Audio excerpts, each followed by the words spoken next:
Ya, shalom. Ketemu kembali dengan saya Dul Bastian. Wah, putar-putar dalam program ngopi. Ngopi, ngobrol pilihan. Saat ini saya tidak minum ngopi dulu. Ya. Oke. Ya, sambil menunggu apa yang mau kita ngobrolin ini ya, sesuai dengan topiknya hari ini, yaitu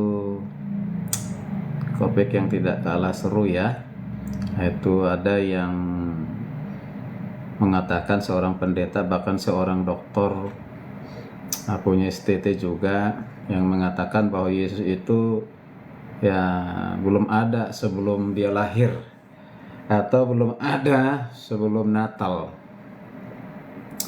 ya. Jadi Yesus itu ada setelah Natal, berarti sebelum Natal dia tidak ada gitu. Sebelum Natal dia tidak ada. Apakah benar demikian? Ini yang berkata Kristen, kok bisa beda ya dengan Kristen yang lainnya? Mereka ini Kristen tapi kok ajarannya beda dengan Kristen yang lainnya ya. Kalau kekristenan yang lain ya meyakini ya bahwa, memahami dan meyakini bahwa Yesus itu sebelum lahir dia sudah ada. Ya memang secara manusia ya, kehadiran secara manusia ya, dia lahir di dunia ini ya, yaitu di Bethlehem sesuai dengan nubuatan para nabi. Dia lahir tempatnya di kota Bethlehem ya, lahir ya. Tetapi Yesus secara ilahi ya, tadi itu insani atau manusia, tapi secara ilahi ya dia sudah ada di dalam kekekalan ya. Tapi kita dengar dulu lah. Kita dengar dulu video berikut ini ya. Ya, hanya suara saja ya, suara yang mengatakannya kita bisa melihat. Ada yang bertanya ya. Oke, mudah-mudahan bisa jelas suaranya ya. Yang pertama dari seorang pria sudah menikah, tinggal di Surabaya, namanya Pak Roni. Ini usiaan dari abam ya? Usianya tidak disertakan, Pak. Nggak apa-apa. Ya. Oke. 1 Korintus 10 ayat 4. Dan mereka semua minum minuman rohani yang sama, sebab mereka minum dari batu karang rohani yang mengikuti mereka. Dan batu karang itu ialah Kristus. Kristus di sini bukan Yesus, karena kata Kristus artinya diurapi. Ya. Jadi Tuhan menyertai bangsa Israel dengan pengurapan atas apapun, sehingga mujizat bisa terjadi. Ya. Batu pun keluar air. Ya. Oke. Itu karena semua karya Ya. Allah. Jelas? Jelas ya. Boleh tambahkan? Enggak, Pak. Bahwa sudah jawab. Oh, belum Ya, jawab. pertanyaannya itu, Pak. Pada ayat ini kenapa disebutkan Kristus, sedangkan menurut Pak Eras Kristus belum ada sebelum masa Natal? belum Nah, saya belum ada jawab. Oke. Pertanyaannya sudah dijawab. Pak Roni, terima kasih ya. Tapi nama jangan disebut dulu, takut nanti ada hal yang... Oke, baik. Jadi menurut ES, Yesus belum pernah ada sebelum masa Natal, artinya sebelum dia lahir. Luar biasa. Kalau ini bicara tentang secara tubuh atau berinkarnasi, itu betul. Tapi kalau dari sisi ilahi, nah ini tentu sangat keliru sekali. Bahkan saya katakan, berani mengatakan ini sesat ya. Ya. Mengapa kita mempertuhankan Yesus kalau dia hanya ada pada saat dia lahir? Mengapa kita memanggil dia Tuhan kalau dia ada pada saat dia berinkarnasi sebagai manusia? Karena Tuhan itu sudah harus ada di dalam kekekalan atau ada di dalam kekekalan. Ya. Nah itu. Nah, karena itu kita harus pahami dengan baik ya, pahami dengan baik tentang Yesus ini ya, sebelum ya berinkarnasi atau disebut dengan praeksistensi. Tapi kalau saya melihatnya memang ya sini berupaya keras untuk meniadakan eksistensi Kristus sebelum berinkarnasi atau sebelum lahir ataupun sebelum datang ke dunia ini ya. Itu berusaha untuk hal itu. Nah, tapi kalau mau lihat bersama-sama ini mengerikan. Kalau saya sangat tidak setuju dengan ajaran itu. Ya, kalau itu benar, kok kita kepada hanya yang nampak pada saat dia menjadi manusia. Kita kan, objek iman kita kan Allah, ya kan, betul ya? Ya, objek kita adalah Tuhan. Tuhan itu kekal, punya sifat kekal. Belum lagi sifat yang lain, maha tahu, maha hadir, maha kuasa, ya. Nah, dan yang lain, pencipta langit, bumi, dan segala isi. Lagi saya tidak setuju dengan hal itu. Nah, banyak ayat Alkitab, kita akan baca bersama-sama yang menunjukkan praeksistensi Kristus, ya. Praeksistensi Kristus atau keberadaan Kristus sebelum lahir, sebelum ada di tengah-tengah dunia ini.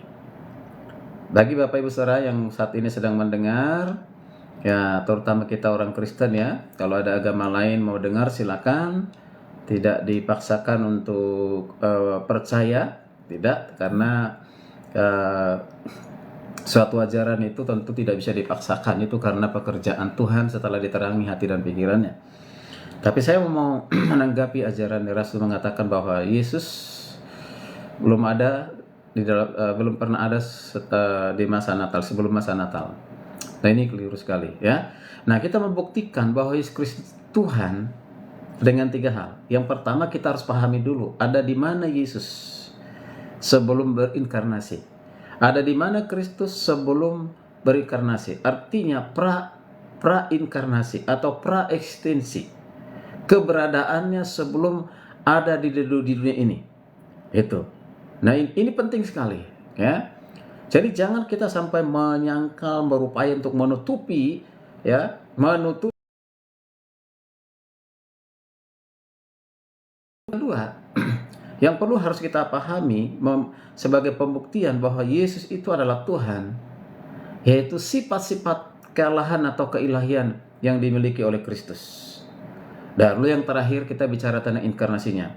Jadi 3 hal ini harus kita pahami dengan baik. Yang pertama, praeksistensi Kristus. Yang kedua, sifat keilahiannya. Ketiga, inkarnasinya. Kalau dibagi 2 ini berarti keilahian dan juga kemanusiaannya. Insani dan ilahi. Nah, ini tidak mungkin disampaikan satu kali pertemuan Bapak Ibu, ya. Nah, tapi ini penting untuk kita pahami, ya. Nah, kalau Yesus ada, ya, kalau Yesus ada hanya pada saat dia lahir, maka dia bukan Allah. Sekali lagi, kalau Yesus ada pada saat dia lahir, maka dia bukan Allah. Mengapa? Karena Allah itu kekal. Nah, jadi kita harus pahami dulu ya, arti dari praeksistensi. Apa arti dari praeksistensi? Yaitu praeksistensi Kristus berarti, jadi praeksistensi Kristus berarti bahwa ia telah ada. Ia telah ada, Kristus telah ada sebelum dilahirkan. Itu namanya praeksistensi. Atau Kristus telah ada lebih dahulu, yaitu sebelum kelahirannya di Bethlehem. Berarti ia kekal. Ya, Kristus kekal. Nah, jadi banyak bukti tentang praeksistensinya dan tentang kekekalannya. Itu banyak bukti, ya. Kita lihat bersama-sama. Sebelum ke situ, kita pahami dulu mengapa penting kita memahami praeksistensi itu. Mengapa kita penting? Nah, yang pertama pada kelahiran. Ya, pada kelahiran. Jika Kristus menjadi ada ketika ia dilahirkan, jika ada ketika dilahirkan, maka tidak ada Allah Tritunggal yang kekal. Tidak ada Allah Tritunggal yang kekal. Berarti yang ada hanya Bapa dan Roh Kudus. Itu yang pertama. Ya, artinya Yesus harus ada sebelum berinkarnasi, dan ada, bukan harus ada ya. Nah, kemudian yang berikutnya, kalau Yesus ada atau tidak ada sebelumnya, sebelum dilahirkan, ya, maka dia bukan Allah, dia hanya manusia biasa. Mengapa? Karena Allah itu kekal, ya. Allah itu kekal, berarti harus ada sebelum Yesus lahir. Nah, itu. Ada nggak pembuktian Alkitab untuk hal itu? Wah, ada, sangat banyak. Ya.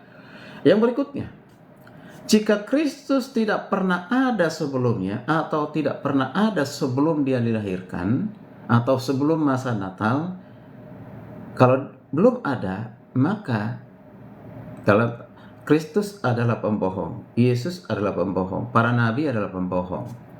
Ya, mengapa demikian?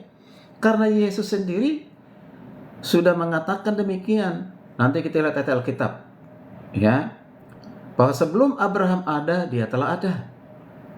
Ya, bahkan di dalam dia diciptakan segala sesuatu, tanpa dia segala sesuatu tidak ada. Ya, tapi syukur Yesus tidak pembohong. Apa yang dikatakan oleh Yesus tentang keberadaannya sebelum dia ada di dunia ini, itu telah dinyatakannya benar-benar ada. Ya, nah ini. Oke. Jadi, berarti Yesus bukan pembohong. Apa yang dikatakan adalah benar. Betul kan? Nah, berikutnya kita lihat bukti. Ya, bukti bahwa Yesus itu sudah ada sebelum Natal atau sebelum dilahirkan. Misalnya Yohanes 1 ayat 1. Yohanes 1 ayat 1 dikatakan pada mulanya adalah firman. Ya, pada mulanya adalah firman. Digunakan kata pada mulanya itu kata hen dalam bentuk tense imperfect yang menekankan keberadaan terus-menerus. Keberadaan yang terus-menerus. Berarti waktu yang lampau. Ya, waktu yang lampau. Jadi pada mulanya itu adalah menunjukkan apa? Pada mulanya, bukan pada mulanya setelah ada bumi dan segala isinya. Sebelum bumi segala isinya ada, dia sudah ada dan terus-menerus ada. Terus-menerus ada. Sebelum segala sesuatu ada, firman itu telah ada. Ya, firman itu telah ada. Jadi Yohanes mau menekankan apa di sini? Yohanes mau mengatakan bahwa keberadaan Yesus itu yang adalah firman yang telah menjadi manusia itu, firman yang telah menjadi manusia itu sudah ada di dalam kekekalan. Ada sebelum segala sesuatu ada dan terus menerus ada. Tidak ada awalnya, tidak ada akhirnya. Oke. Jadi kita perhatikan kembali Yohanes 1:1 pada mulanya adalah firman. Firman itu bersama-sama dengan Allah. Firman itu adalah Allah. Ada kata bersama-sama. Apa kata arti dari kata bahasa Yunani dari kata bersama itu adalah eimi. Yunani, eimi. Apa artinya eimi? Ada, berada, sama. Artinya ada di dalam kekekalan. Wow. Ya. Jadi pada mulanya adalah firman.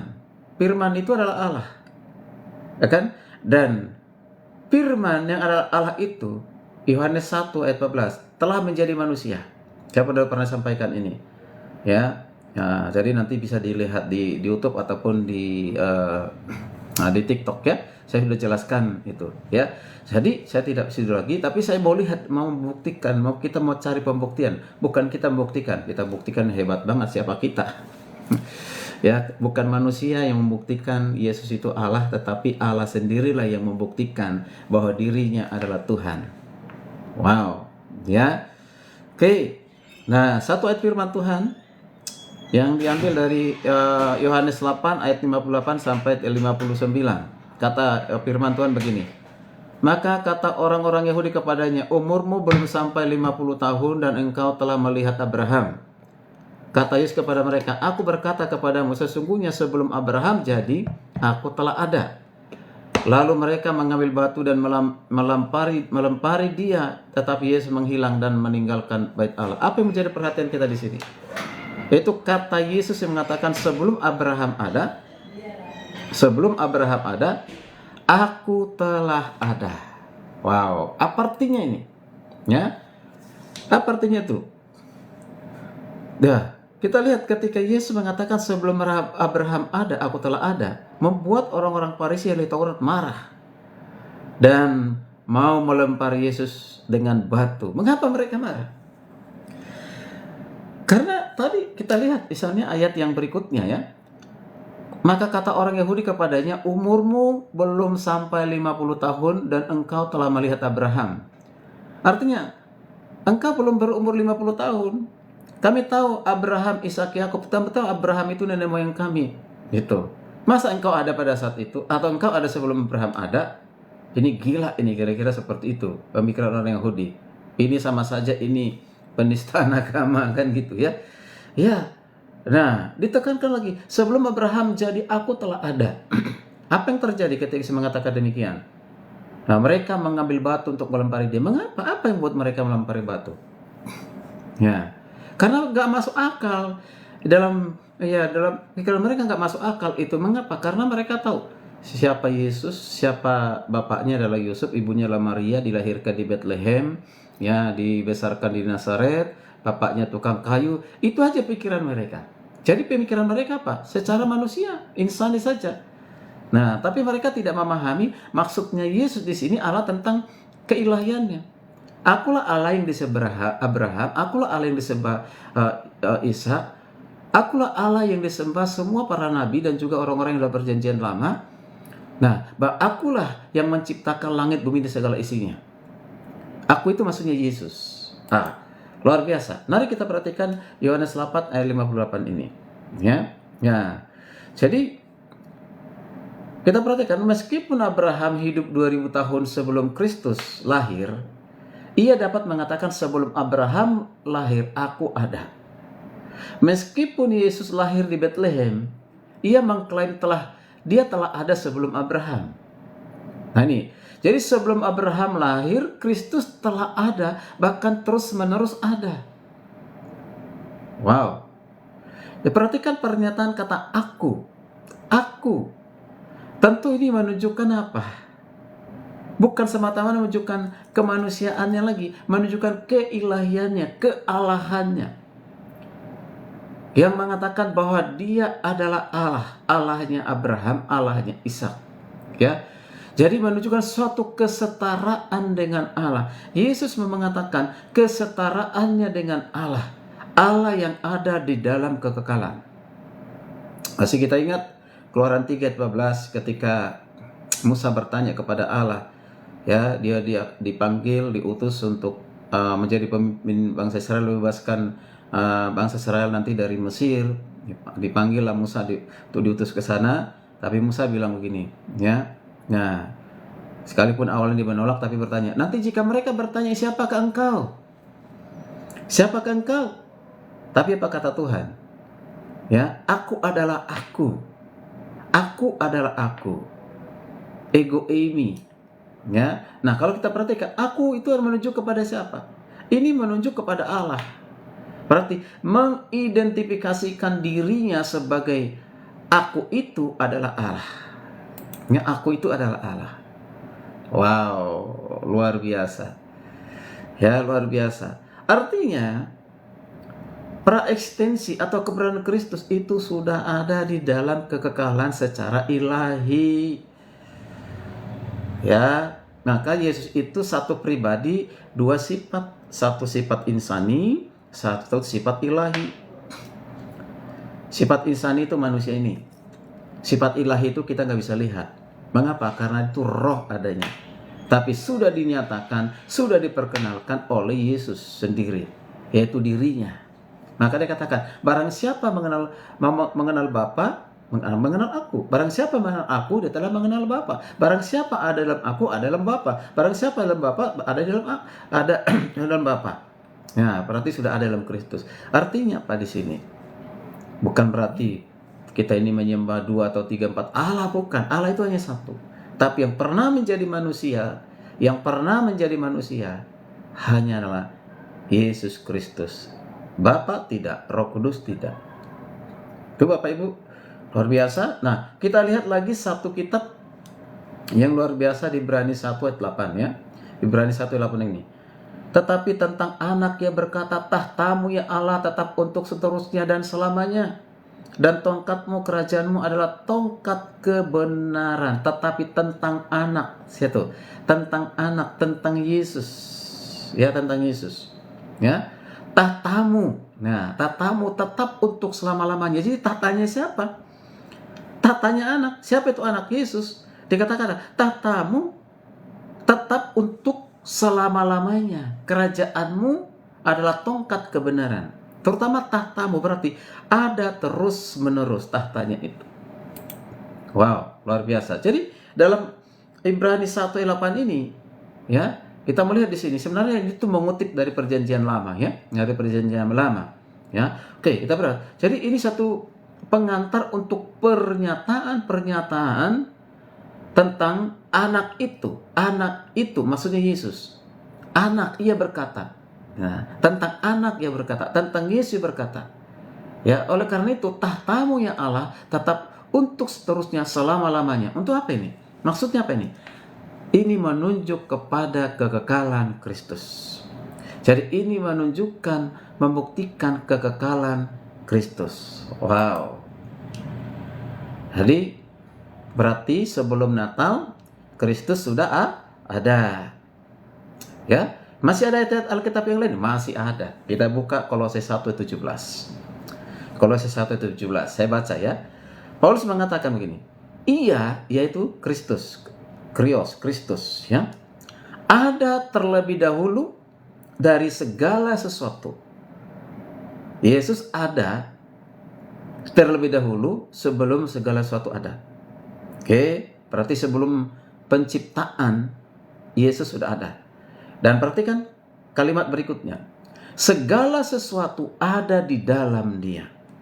Segala sesuatu ada di dalam Dia. Ini untuk apa? Ini menekankan tentang kekekalan dan praeksistensi Kristus melalui penggunaan kata tense waktu sekarang ini. Jadi katakan itu. Ya. Dia dikatakan, ia Kristus terlebih dahulu ada dari segala sesuatu. Tuh. Ya. Berarti sudah ada di dalam kekekalan. Wow, luar biasa. Ini menurut kitab Perjanjian Baru. Sekarang kita lihat dalam Perjanjian Lama. Ada beberapa ayat ya Alkitab ya. Itu Mika 5 ayat 1. Ya, Mika 5 ayat 1 berkata demikian. Pernyataan ini menekankan bahwa yang permulaannya sudah sejak purbakala, sejak dahulu. Dikatakan dalam Mika 5 ayat 1 itu. Dikatakan bahwa permulaannya sudah sejak ada purbakala. Sejak dikatakan ini permulaannya tentang Yesus. Dikatakan bukan Bethlehem permulaan dari Yesus. Bukan Bethlehem tempat permulaan Yesus. Itu tempat kelahirannya secara insani sebagai manusia ya. Tapi sebelum di Bethlehem sudah ada. Maka dikatakan ada kata sejak purbakala, ada kata sejak dahulu kala. Nanti silakan dibaca di Mika 5 ayat 1 ya. Apa maksudnya sejak purbakala? Sejak purbakala itu bukan menunjukkan waktu, tahun, abad, zaman, bukan. Ya. Purbakala dahulu kala dalam bahasa Ibrani-nya yang digunakan itu kata olam. Kata olam. Apa itu olam? Itu sejak dahulu kala itu kata olam. Olam itu berarti kekal. Jadi Nabi Mika jauh sebelum kelahiran ini sudah mengatakan, sudah tahu Yesus akan lahir di Bethlehem. Tapi Mika juga mengatakan bahwa bukan Bethlehem awal keberadaan dari Yesus. Sudah ada sejak purbakala, sejak dahulu kala, olam. Artinya sudah ada di dalam kekekalan. Kalau dia nggak kekal, dia bukan Allah. Itu satu. Oke. Yesaya 9 ayat 5. Yesaya 9 ayat 5. Dan di situ ada, nanti Bapak Ibu baca, Yesaya 9 ayat 5 itu dikatakan ada dikatakan Bapa yang perkasa, ya, Allah yang perkasa, Raja damai, Bapa yang kekal, ya. Nah, yang saya mau tekankan di sini adalah Bapa yang kekal. Nah, kalau Bapa yang kekal ini bukan merujuk kepada pribadi yang pertama yang kita panggil Bapa, bukan. Karena ini nubuatan tentang Yesus ini. Ya.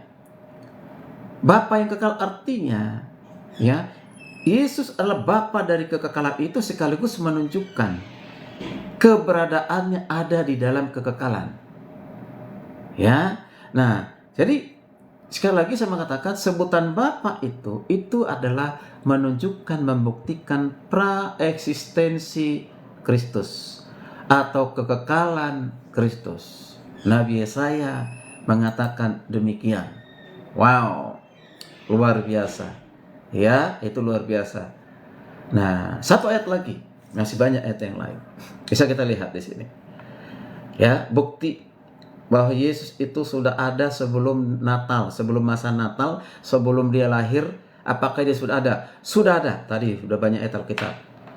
Ya, hanya ilham Roh Kudus kita menolong untuk memahami mengerti hal itu. Tapi itu kebenaran yang tidak perlu ditafsirkan terlalu muluk-muluk. Ya. Kemudian kita bisa lihat di Yohanes 3:13. Yohanes 3:13 berkata demikian, ya. Ada kata Yohanes 13 turun dari sorga. Ya, turun dari sorga. Siapa yang turun dari sorga? Ya. Jadi kita melihat ini. Ini berarti asal mulanya bukan dunia ini. Asal mulanya berarti apa? Sorga. Sorga. Jadi asal usulnya Yesus itu dari sorga yang kekal. Ya. Jadi apabila Kristus datang dari sorga, maka Bethlehem tidak menjadi awal mulanya. Maka Natal bukan awal mulanya. Ya. Bukan. Ya. Jadi yang dimaksudkan di sini adalah mau menunjukkan bahwa ia sebelumnya tinggal di sorga. Yesus sebelumnya ada tinggal di sorga. Datang ke dunia ini. Berarti sebelum dia ada di bumi ini, dia ada di mana? Ada di sorga. Asal usulnya dari sorga. Wow, luar biasa. Ya, luar biasa. Ini sudah cukup pembuktian lah untuk mengkanter, menolak ajarannya ES itu. Yang mengatakan sebelum Natal, sebelum ada berusaha untuk menutupi, ya menghilangkan eksistensi keberadaan Kristus sebelum dia lahir. Wow. Kalau dia hanya ada pada saat dia lahir, pada saat dia Natal, maka itu bukan Tuhan. Ada lagi ajaran mengatakan kapan Yesus itu menjadi Tuhan. Yesus menjadi Tuhan setelah dibaptis. Berarti sebelum dia waktu dia di kandungan, waktu sebelum dibaptis dia bukan Tuhan. Ada tempo dia bukan ada Tuhan. Nanti setelah dibaptis sampai mencapai pra salib gitu kan. Nah, dia di situ dia punya kuasa ilahi. Nah, ketika dia mati bukan lagi yang ilahi. Memang Tuhan gak pernah mati, yang mati adalah manusianya. Ya, katakan itu. Ya, orang Kristen juga jangan mengatakan Tuhan mati. Tuhan gak pernah mati. Kalau Tuhan pernah mati itu bukan Tuhan. Yang mati itu adalah tubuhnya. Tapi ilahinya, kuasa ilahinya yang sebelum menjadi manusia itu ada dalam kekekalan dan ada tetap pada Yesus. Ya. Diajarkan lagi setelah dia bangkit baru dikasih lagi kemuliaan, dia menjadi Allah. Nah, ini mah ajaran-ajaran Arianisme, ya, Ebionisme, ajaran-ajaran yang sudah ditolak oleh bapak-bapak gereja, dianggap sebagai ajaran sesat yang harus ditolak. Ya, makanya bapak-bapak gereja itu merumuskan, bukan mendirikan, bahkan bukan seperti tuduhan dari S mengatakan, ya, yaitu bapak-bapak gereja yang menjadikan Yesus Tuhan. Keliru sekali. Bukan mereka yang menjadikan Yesus Tuhan. Sebelum mereka merumuskan dia sudah Tuhan. Ya. Tapi itu dilatar belakangi karena banyak ajaran-ajaran penolakan kepada keilahian Yesus. Bahkan ada juga penolakan kepada manusia yang mengatakan sebenarnya Yesus sudah bukan sungguh-sungguh manusia, itu seperti hantu, bukan real kemanusiaannya. Ini juga ajaran sesat. Ya. Atau mengatakan dia Allah tetapi bukan Allah yang sungguh-sungguh, bukan Allah yang sejati. Yahweh lah yang Allah itu. Nah, ini semua kita tolak ajaran seperti ini. Bapak Ibu kasih Tuhan. Ada orang mengatakan begini kepada saya, Pak, yang Bapak buat apa? Tapi ES ini biar gerejanya megah di mana-mana, ada cabangnya bahkan di luar negeri. Ya, punya STT. Ya, kalau STT saya punya STT, kalau gereja saya punya gereja. Ya kan? Nah, saya punya banyak mahasiswa, udah punya banyak alumni. Ya, ada 8 gereja di bawah bimbingan saya. Itu baru berdiri sekitar 2-3 tahun ini. Ya kan? Tapi bukan itu pembuktian menunjukkan bahwa ajaran kita benar. Ya kan? Bukan. Ya. Ya, setan pun banyak pengikutnya, bukan hanya puluhan ribu, jutaan. Berarti kalah dong. Ya, kalau pengikutnya hanya 10 ribuan gitu ya. Nah, tempat-tempat mereka juga megah sekali di Amerika sana, di negara barat sana. Wow, megah tempat mereka. Apa yang mereka tidak bisa beli? Itu pengikut-pengikut setan itu, ya kan? Yang penolak, yang tidak percaya kepada Kristus, antikris, saksi Yehova, ya, Children of God, gereja setan. Mereka juga punya pengikut jutaan di dunia ini, ya kan? Punya pengikut. Apakah itu menjadi standar tolak ukur untuk melihat orang itu pengajarannya benar? Tidak. Tapi bagaimana dia bisa memahami Alkitab dengan deduktif, dengan benar, observasi yang benar, interpretasi yang benar. Ya, itu harus melihat konteksnya. Tidak perlu lihat dari bahasa asli bahasa Ibrani kalau perjanjian lama, ya bahasa Yunani kalau dalam perjanjian baru. Lihat hubungan satu ayat kepada ayat yang lain, jangan main copot ayat. Harus melihat Alkitab itu secara komprehensif. Ya, jadi itu luar biasa. Hati-hati juga untuk mendengarkan narasumber dalam seminar, dalam gereja, pengkhotbah, atau hati-hati juga untuk membaca buku-buku. Ya, buku-bukunya ES itu saya punya. Ya, saya punya hampir semua lah, terutama yang berhubungan dengan kristologi, pneumatologi saya punya. Ya, dulu saya pengagum beliau, tetapi sekarang sudah tidak. Oke, baik, kiranya ini bermanfaat bagi kita semua para pendengar. Mohon maaf jika tidak diajak untuk bergabung secara live. Saya menyampaikan ini menjadi berkat bagi kita. Sekali lagi di akhir ini saya sampaikan, Yesus itu adalah Tuhan. Mengapa dia Tuhan? Karena sebelum dia lahir, sebelum dia berinkarnasi, sebelum Natal, dia sudah ada di dalam kekekalan. Bahkan dikatakan Yesus itu adalah Alfa dan Omega, yang tidak ada awal dan tidak ada akhir. Dia sudah ada di dalam kekekalan, dan dunia bukan tempat permulaannya, Bethlehem bukan tempat permulaannya, tapi dia sudah ada di sorga sebelum datang ke bumi ini. Dia ada di dalam kekekalan, menjadi manusia. Mengapa? Karena Allah mengasihi kita supaya kita mengenal dia melalui Yesus Kristus. Yesus menyatakan diri Allah kepada kita supaya kita mengenal dia. Dia harus menjadi korban yang sempurna. Dia harus mati di kayu salib untuk menebus dosa manusia, untuk menanggung dosa kita semuanya. Dan hari ketiga dia bangkit dari kematian dan hidup untuk selama-lamanya. Dan dia sudah ada di surga dan akan datang kembali menjemput orang percaya kepadanya, membawa ke tempat di surga yang sudah disiapkan. Bahkan kita akan masuk kepada langit dan bumi baru yang disediakan, diciptakan oleh Tuhan. Haleluya, puji Tuhan. Kiranya ini bermanfaat buat kita semuanya. Sampai ketemu lagi dengan saya Pendeta Bastian dalam program Ngopi Ngobrol Pilihan. Tuhan Yesus memberkati kita sekalian. Shalom.